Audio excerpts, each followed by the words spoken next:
Hey guys, welcome back to super fast English academy. दोस्तों, आज के इस वीडियो में ये सेकंड वीडियो है। इससे पहले फर्स्ट वीडियो आ चुकी है, आप लिंक डिस्क्रिप्शन में उसे आप ज़रूर देख लीजिएगा। रेगुलर वीडियोस आएंगी, इसलिए चैनल को सब्सक्राइब भी कर लीजिएगा। देखिएगा, सबसे पहला प्रश्न है और इसको आपको थोड़ा ध्यान से देखना है कि she is one of the best mothers that has ever lived, no error. क्या लगता है इस सेंटेंस में, पूरे सेंटेंस में क्या आपको कोई गलती नज़र आ रही है? अगर गलती है तो वो कौन सी गलती है, मैं आपको बता देता हूँ। देखिएगा, सबसे पहले ये जो हैज़ लिखा हुआ है, हैज, यहाँ पर हैज़ नहीं, यहाँ पर हैव आना चाहिए। ऐसा क्यों? क्योंकि देखो, इन दोनों, ये देखो दैट लग रहा है ना, और दैट क्या करता है, जोड़ता है सेंटेंस को। ठीक है, तो दैट यहाँ पर रिलेटिव प्रोनाउन हो गया, जिसका एंटीसीडेंट नाउन हो जाएगा मदर्स, जो प्लूरल है। यानी कि दैट, अगर कभी भी याद रखना, दैट अगर रिलेटिव प्रोनाउन की तरह इस्तेमाल हो रहा है तो उससे पहले जो भी नाउन आएगा उसके अकॉर्डिंग ही दैट के बाद जो ये वर्ब आएगी ना भाई, वही आती है। अब ये देखिए, किस दैट से पहले मदर्स क्या प्लूरल है ना, तो इसका मतलब दैट के बाद जो वर्ब आएगी वो कैसी आएगी, प्लूरल आएगी। तो ये आगे आने वाले नाउन पर डिपेंड करती है इसकी वर्ब। वो तो एकदम सही है, मैंने कल बताया था कि वन ऑफ द के बाद हमेशा प्लूरल नाउन आता है जो ऑलरेडी प्लूरल दे रखा है। ठीक है, तो दो कॉन्सेप्ट आपके क्लियर हो गए होंगे। आगे देखिएगा, Ram, Shyam and Mohan have finished our studies. ये सेंटेंस आपका पजेसिव प्रोनाउन से संबंधित है। जल्दी से कोशिश करके बताइए इसमें क्या सही है क्या गलत है। जल्दी से सोच के बताइए इसमें क्या गलत है और क्या सही है। देखिएगा, मैं आपको एक चीज़ बता देता हूँ। जब भी कभी सेंटेंस का जो सब्जेक्ट होता है, यदि वो एक से ज़्यादा होता है, ठीक है, और वहाँ पर जो सेंस है वो, अब यहाँ पर आपको एक चीज़ समझ में आ रही होगी, ये जो यहाँ पर जो अवर लिखा हुआ है वो सही नहीं है। क्यों नहीं है? देखो, अगर वी आता ना तो आप अवर का इस्तेमाल कर सकते हो, लेकिन सेंटेंस में जो सब्जेक्ट है वो तो एकदम से प्लूरल है ना, तो आई है ना वी है ना यू है ना शी है। तो ऐसे में जब ये एक से ज़्यादा हो जाए और पता ही न चले कि आई है कि वी है, जो भी है, तो ऐसे में आप हमेशा जो पजेसिव इस्तेमाल करेंगे वो देयर करेंगे। क्या करेंगे? देयर इस्तेमाल करेंगे। तो इस चीज़ को आप याद रखें कि अवर की जगह देयर मैंने क्यों लगाया। आगे देखिएगा कि neither the lion nor the mouse were caught. ये सेंटेंस बहुत अच्छा है। क्या आपको इसमें से कुछ भी समझ में आ रहा है क्या? देखिएगा, यहाँ पर पहले तो ये देखो, नाइदर के साथ नॉर चलता है, ये वाला तो एकदम सही है। आइदर होता तो और हो जाता। अब इसमें आपको एक चीज़ याद रखनी है, वो जो इम्पोर्टेंट चीज़ है वही थोड़ा सा ध्यान रखनी होगी। देखिएगा, यहाँ पर जब भी कभी सेंटेंस में नाइदर नॉर वाला या नॉट ओनली बट आल्सो वाला, बोथ एंड वाला, ऐसा कुछ भी आ जाता है तो हमेशा जो नॉर के जो बाद जो भी आता है ना नाउन, इसके अकॉर्डिंग यहाँ पर वर्ब आती है। तो यहाँ पर वर नहीं, यहाँ पर वो जाएगा, क्योंकि द माउस एक सिंगुलर नाउन है। तो सिंगुलर नाउन होने पर यहाँ पर जो वर्ब आएगा वो भी कैसा आएगा, सिंगुलर वर्ब होगा। Is that clear?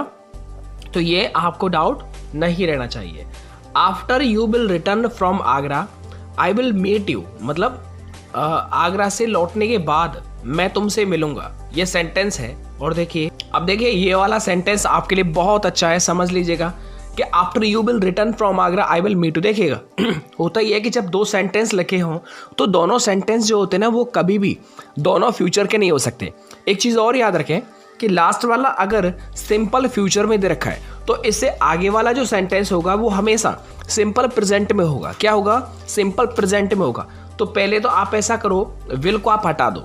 अब एक और देखिएगा, यहाँ पर समय का बोध हो रहा है, तो समय के लिए आफ्टर नहीं, यहाँ पर व्हेन होना चाहिए। क्या होना चाहिए? व्हेन होना चाहिए। इसका मतलब हो जाएगा when you return from Agra, जब तुम आगरा से लौटोगे। आई विल मीट यू, मैं तुमसे मिलूंगा। तो ये सेंटेंस एकदम सही है। मैंने क्या बोला कि अगर दो फ्यूचर एक साथ नहीं आते, लास्ट वाला अगर सिंपल फ्यूचर में है तो आगे वाला जो सबसे पहले वाला है वो भी सिंपल प्रेजेंट में होगा। तो विल, आप शैल विल को हटा दीजिएगा, और समय का बोध करा रहा है इसलिए आफ्टर को हटा करके मैं यहाँ पर व्हेन कर दूंगा। आगे देखिए, मे I give you advice.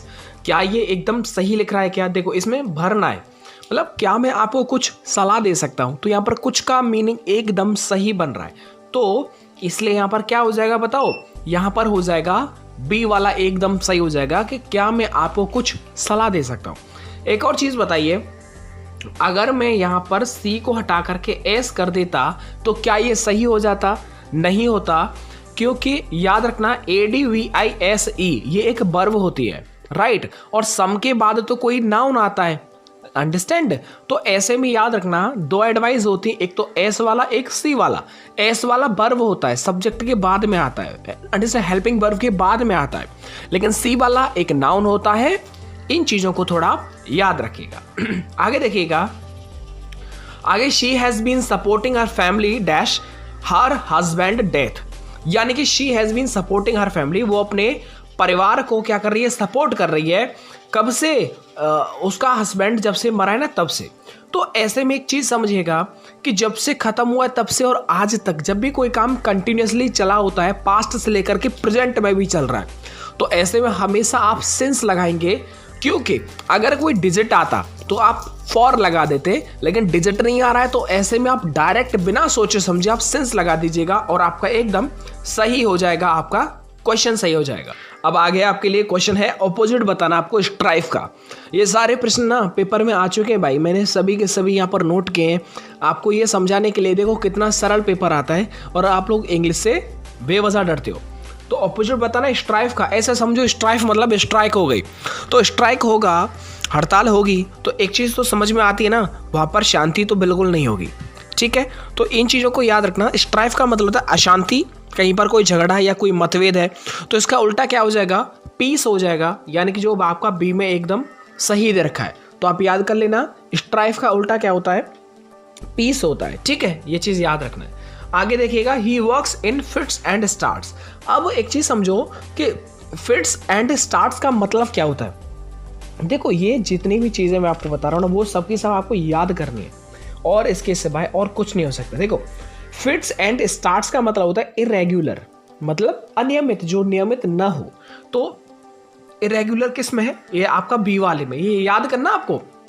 Fit हो गया फिर स्टार्ट हो गया, फिर खराब हो गया फिर फिट हो गया फिर स्टार्ट हो गया, तो ये तो इरेग्युलर है ना, नियमित तो नहीं है, कंसिस्टेंटली नहीं है, कंटिन्यूस नहीं है। तो ऐसे में आपको फिट्स एंड स्टार्ट्स की जगह आपको इरेग्युलर इस्तेमाल कर सकते हैं। आगे देखिएगा कि I have not finished to paint the door.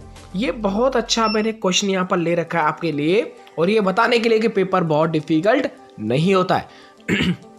अब देखिएगा टू पेंट यहाँ पर आ रहा है, तो क्या लगता है ये टू पेंट यहाँ पर इन्फिनिटिव बन के आ रहा है, तो क्या ये सही हो सकता है या गलत हो सकता है, वो मैं आपको बता देता हूँ। देखिए हमेशा एक चीज़ आपको याद रखनी है कि अगर स्टार्टिंग में कभी भी ना फिनिश आ जाए, तो एक चीज़ जो बार बार याद करनी है कि फिनिश आ जाए या फिनिश्ड, कोई बात नहीं, फिनिश्ड भी यहाँ पर थर्ड फॉर्म है फिनिश की ही, तो ये रूल होता है कि इसके बाद हमेशा जीरंड आता है, और जीरंड का मतलब वर्ब प्लस आईएनजी। तो वर्ब प्लस आईएनजी किस में है? पेंटिंग में। फिनिश आ जाए, डिसाइड आ जाए, लाइक आ जाए, डिसलाइक आ जाए, कीप आ जाए, फिनिश आ जाए, तो इन सब के बाद हमेशा आईएनजी वाला रूप आता है, ना कि टू प्लस वर्ब की फर्स्ट फॉर्म वाला। तो ये याद हो जाएगा, ज़्यादा डिफिकल्ट नहीं है, मैं बिल्कुल पॉइंट टू पॉइंट बात कर रहा हूँ। अब ये भी बता मैं आपको देता हूँ, और फिर आप मुझे कमेंट करके बताना कि आपका स्कोर 10 में से कितना रहा, और आगे आने वाला जो पेपर जो मैं आपको डेली करवाऊंगा वो सभी आपको अटेम्प्ट करना ही करना है। ये समझो 10 क्वेश्चन आपको करने ही करने हैं, ठीक है। अब देखिए सिमेट्री का आपको बताना है कि सिमेट्री का स्पेलिंग क्या होता है। देखो सिमेट्री का मतलब होता है कब्रगाह। अरे वो होता है ना जैसे जहाँ पर, अरे सिमेट्री नहीं देखा, कब्रिस्तान जिसे बोलते हैं, मृत्यु बॉडी को जहाँ पर डालते हैं। अच्छा, सिमेट्री की आपको स्पेलिंग आपको बताना है जो एकदम सही हो, वो मैं आपको एकदम क्लियर करा देता हूँ। देखिए सिमेट्री का मतलब तो मैंने बता दिया आपको। अब यहाँ पर स्पेलिंग हो जाएगी जिसमें डबल मतलब ई आता है, आई नहीं आता, ई आता है, तो CEMETERY। तो सिमेट्री क्या हो जाएगा? CEMETERY। ये सी वाला एकदम सही हो जाएगा। मैंने क्या बोला, यहाँ पर ई आता है तो ए वाले तो एकदम गलत हो जाएंगे, तो यहाँ पर ट्राई नहीं आता, सिमेट्री होता है, तो इसलिए यहाँ पर ई आ जाएगा। ओके, याद हो जाएगा, इसमें मुझे नहीं लगता कि आपको कोई प्रॉब्लम होगा। इसके बाद और भी क्वेश्चन है मेरे पास इंपॉर्टेंट। अगर आपका सहयोग मिला तो रेगुलर वीडियो आएंगी। रेगुलर आपको वीडियोस को देख करके समझना है कि मैं जो पढ़ रहा हूँ क्या मैं सही पढ़ रहा हूँ, और ये सारे क्वेश्चंस वो हैं जो पेपर में रिपीट होते हैं हर बार, और पेपर में से ही मैंने यहाँ पर छाप लिया, अलग से कोई मेहनत मैंने नहीं की है, ठीक है। और इंडियन कोस्ट गार्ड के लिए भी सीरीज़ में ज़रूर चलाऊँगा। अभी फ़िलहाल में आप इनका एंजॉय करें, समझें और अपने दोस्तों को भी इन्फॉर्म करें। इतना तो आपको जो है रिस्पॉन्सिबिलिटी है आपकी, बस आपसे भी जुड़ जाएं। उसके बाद कंटिन्यूस वीडियो चलेंगी, उसका आपको कभी भी फिट्स एंड स्टार्ट्स नहीं देखने को मिलेगा। मिलता हूं मैं आपको नेक्स्ट वीडियो के साथ। वीडियो को देखने के लिए आप सबका बहुत बहुत धन्यवाद।